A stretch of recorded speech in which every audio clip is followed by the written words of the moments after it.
পদক্ষেপে ওখানে বাঁশক্ষেতের দিকটা সম্পূর্ণ শেষ। কারণ ওই রাত্রি তো আমরা রাত 2টোর সময় ওখানে কিছু দিকটা রক্ষা করবো, কিন্তু রক্ষা করবো বলে, কিন্তু তার তো কোনো পদক্ষেপ নেই। আর ওই দিকটা আমরা সরকারিকরণ করতে চাই।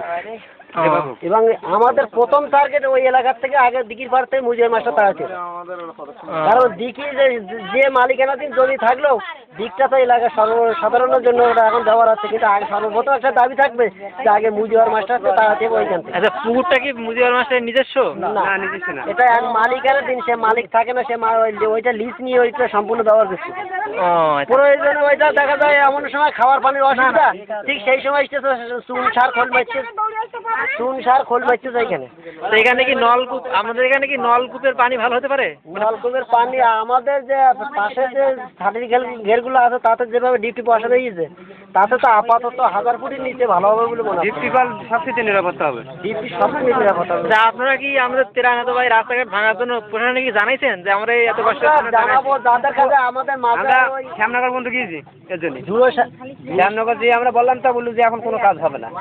আমরা মেম্বার আছে, তারপরে এলাকার মেম্বারের কথা প্রশাসন আছে, তারা যদি দেখবে তারপরে আমরা যাবো, ব্যবস্থা নেব। যারা তো আসেনি তারা কোনো ব্যবস্থা নেই।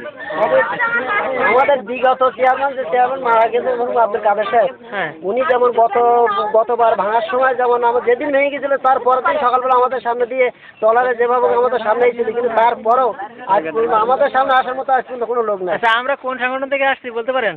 আপনারা আইসি তো দেখছি মরুম শেখ আব্দুল কাদের সাহেবের একটা ফাউন্ডেশন করছে, নাম কি বলেন? 1000 ফাউন্ডেশন। আচ্ছা, আমরা কি কি বিতরণ করছি বলেন? আপনারা মানে 4টে করে পানির ট্যাবলেট, 3 প্যাকেট করে স্যালাইন, এগুলো আমরা দিয়ে যাচ্ছি, এতে কি আমরা কিছু উপকৃত হবেন? আমরা অবশ্যই ব্যবহার করার নিয়ম একটু বলে দেন।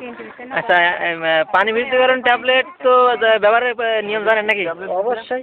আর ওই স্যালাইন তো ব্যবহারের নিয়ম জানেন? পানি ট্যাবলেট বলেন, আমি তো না, সমস্যা না, ওটা বলছি।